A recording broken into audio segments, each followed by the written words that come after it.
Hello everyone, welcome back to my channel.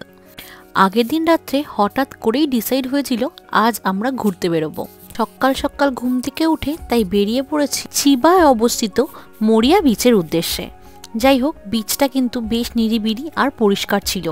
জাপানের সব বিচই বেশ পরিষ্কার, তবুও এটা আমার কাছে বেশ ভালো লেগেছে। এরপর দুর্গম পথ পেরিয়ে আমরা রওনা দিয়েছিলাম সামনের আরও সুন্দর ভিউ দেখতে। সকাল থেকেই ওয়েদারটা বেশ ভালো ছিল, একেবারেই গরম ছিল না। এতে করে সমুদ্রে ঘোরার মজাটা আরও 10 গুণ বেড়ে গিয়েছিল। সমুদ্রের খাঁজের মাঝখানে বেশ কিছু জায়গায় এরম জল জমেছিল, আর তার মধ্যেই ছিল অনেক মাছ, আর সেখান থেকেই অনেকে মাছ কালেক্টও করছিল।